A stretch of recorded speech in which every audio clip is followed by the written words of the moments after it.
In this edition of City News, find out why you might be finding yourself in a bit more traffic. Plus, discover where the biggest party in town was. And we'll show you what event is cooking on a local high school campus. These stories and much more coming up on City News.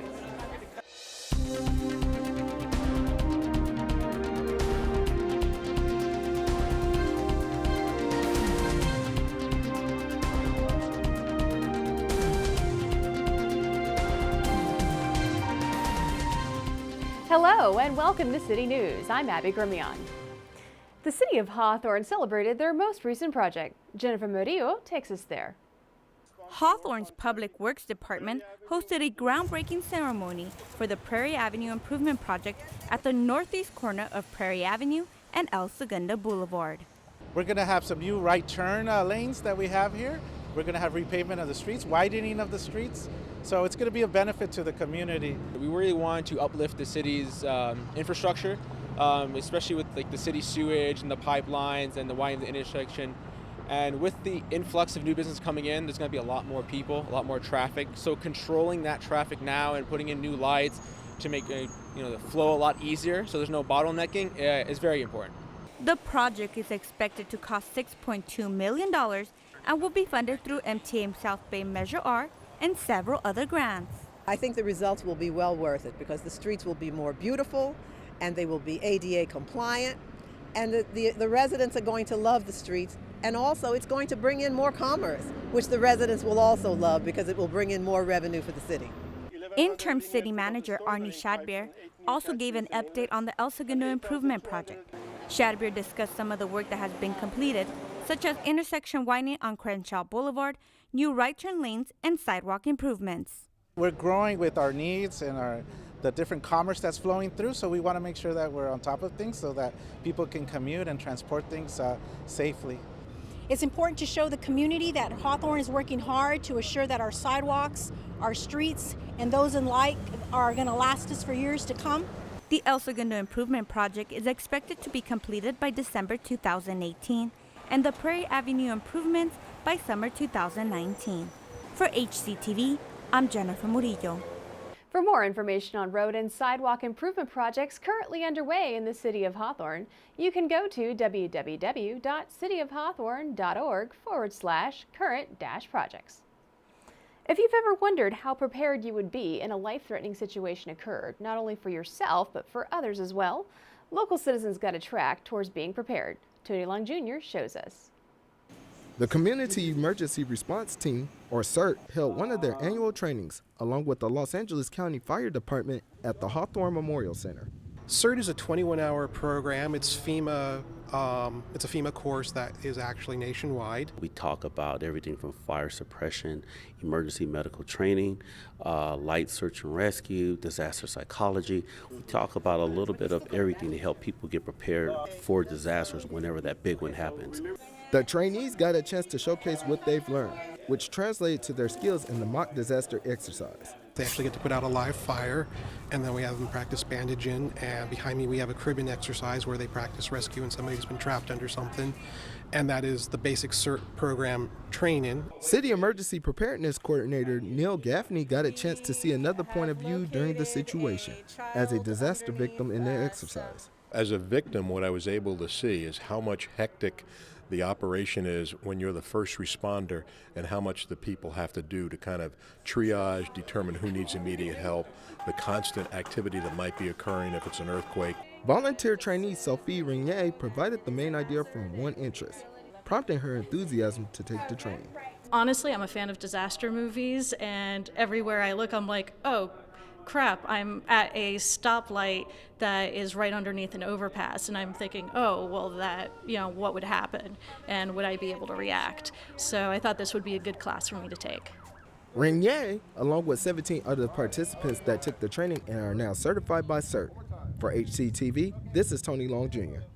Residents interested in future CERT trainings will be held starting October 21st in Gardena.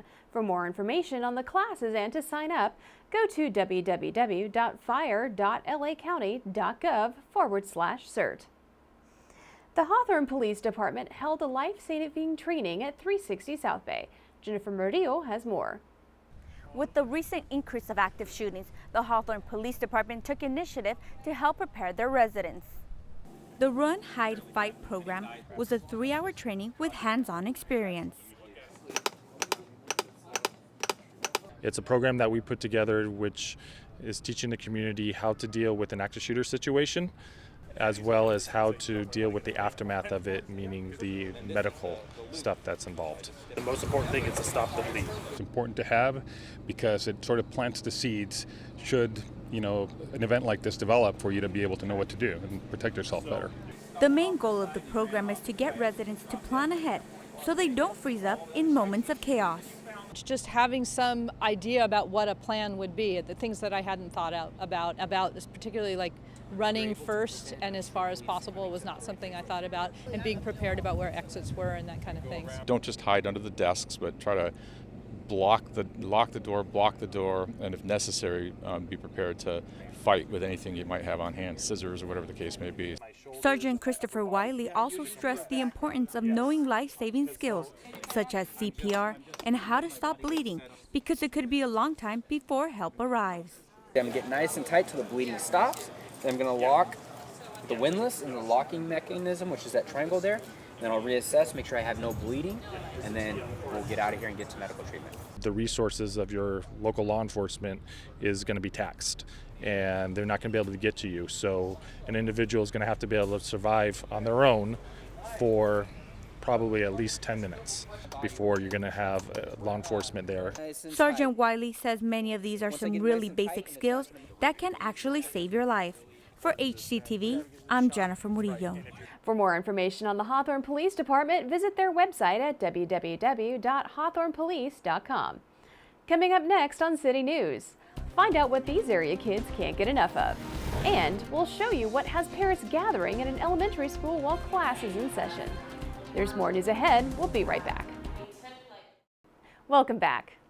The Centinela Valley Union High School District held an event in hopes of creating a pipeline towards careers for their students.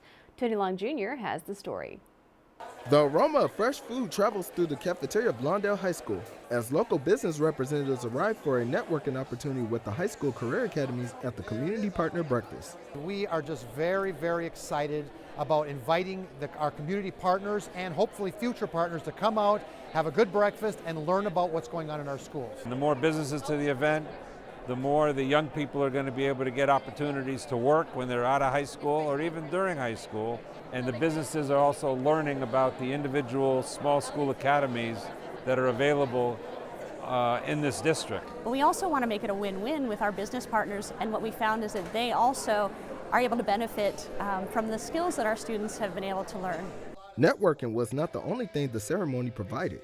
We want to honor the partnerships that we have with various industries, and you saw that with our certificates that we provided and our platinum plaques that we're going to be putting up in the school district. One of those recipients was a partner and program regular and California State Dominguez Hills professor, Dr. Brant Berkey. Well, it's quite an honor. This has been just a really enriching experience. I've had 4 years now of seeing the students go through the programs. Congresswoman Maxine Waters feels that events like this are important.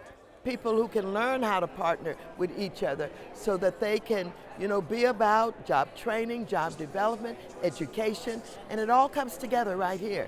For School of Criminal Justice student Brittany, it was an opportunity for her to meet individuals in her career field. I met two officers from the U.S. Border and Customs. They actually told me about their experiences, how they got to where they are today. According to Centinela Valley Union High School District Superintendent Dr. Gregory O'Brien, over 100 local business reps were in attendance for the breakfast. For HCTV, this is Tony Long Jr. For more information about events, academies, and other programs, visit the Centinela Valley Union High School District website at www.centinela.k12.ca.us. Math night at Cabrillo Elementary was more than just addition and subtraction, but a real-world approach to problem solving.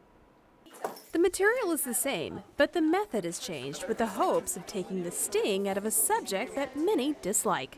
It's based on 30 years of research, and it does help them learn faster because they understand more deeply And so rather than trying to just memorize facts, they really understand, they can visualize it in their minds. And so they can come up with that answer really fast. CGI, or cognitively guided instruction, is teaching children to tackle math and world problems in a way that is practical, hands-on, and encourages children to solve the problem instead of rote memorization. With different grade levels, obviously, it's different, tailored to their age and their development. Lots of hands-on, them touching, them feeling, not so much paper and pencil anymore. The application of math into real problems that children can understand is key to the success of this teaching method. So where a problem is given, and based on your grade level or your developmental area which you're at, we plug in numbers and they have to solve. And so if, for example, they did pizza, if we give 5 pizzas, more people came, and we need 10 pizzas, how many more pizzas do we need? And while it's an adjustment for parents who learned math traditionally, the advantage of CGI is becoming more appealing. My older daughter was in traditional math classes, and my younger daughter's been in CGI the whole time. And most of the time, if I ask a math fact, and my younger daughter will say it faster. One student described how CGI helps him solve math problems. I learned how to solve a math problem and math words, and I learned how to count by tens also, me thinking. According to Williams, it's a turn from the traditional way of learning. The application of CGI in local area schools was made possible by a grant from the Costin for the Arts Foundation grant. Citizens come together at a local school for an opportunity to meet the principal and enjoy a cup of Java. Tony Long Jr. has the details. Parents enter Juan Cabrillo Elementary School with a chance to meet Principal Lisa Baggio and have an input on their children's school experience at their first ever coffee with the principal. A reason that it came about was because last year at our school site council meeting, a lot of the parents said, we take this survey in spring, like a parent survey, but we never know what happens with the results. Along with the survey results, Principal Baggio also got the chance to share other pieces of vital information with the parent attendees. We talked about curriculum, what the children are learning this year, what the goals of the school is this year, and finally we talked about our mission statement at Cabrillo and how we went about forming that this year and how the goals all link to our mission. Parents Eddie Orinda and Julie Pernisco are satisfied with what they heard at the event, especially involving parental inclusion. I think it was very good of Principal Baggio to be able to discuss the fact that they're implementing some of the suggestions from last year's survey. It means that they listen to parents and inputs from the parents. Another thing that I did like hearing was how the principal's so passionate with having the parents involved. She's great. I really appreciate her love. Baggio says that there will be 2 more coffee with the principal events coming up before the school year is over, including one in the evening time. For HCTV, this is Tony Long Jr. For more information, visit the events and news page on the Juan Cabrillo Elementary School website at www.juancabrillo.org. The 18th annual St. Joseph's Family Fiesta was the talk of the town that had everyone's eyes, hearts, and taste buds begging for more. In a world where we seemingly rush from home to work, to chores and homework, and crawl into bed at night, events like the St. Joseph's Family Fiesta remind us just how important family and community are. Let the fiesta begin.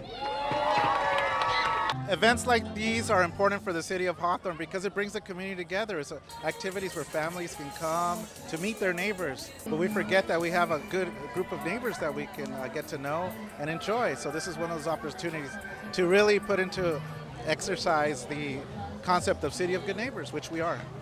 The real spirit of the fiesta was more than just having family and community come together. And it's a real sense of service, of sharing. One of our principles is hospitality. So all of our volunteers are very much involved with hospitality. So what's more important is serving and hospitality, and the financial gain is secondary. The multicolored lights from the rides and the games lit up the sky in a festive rainbow of colors as the smell of food prepared lingered over the crowds. I want to try their deep fried Oreos. The chopping ride, I don't know what it's called, but it's so scary. And the rest of the rides are not that scary. Pozole, menudo, all the Mexican food that they have in here, good. On the rides, people. On the rides, people. The rides. All the rides. A celebration uniting families and neighbors for the weekend in the city of good neighbors. Over 400 volunteers worked this weekend to make the Family Fiesta a success. Keep it right here on Channel 22 for these future city news stories. We'll take you for an exclusive sneak peek at the Michaels food truck, plus highlights of the Senior Resource Fair, and all of the action from the Invitational 3-on-3 Unity Basketball Tournament. That does it for this edition of City News. Thanks for watching. If you have any story ideas, please call us at 310-349-1630 or email us at hctv@hawthorneca.gov. Don't forget, you can watch City News online on YouTube by searching Hawthorne Community Television. We'll leave you now with more footage from the St. Joseph's Family Fiesta. See you next time.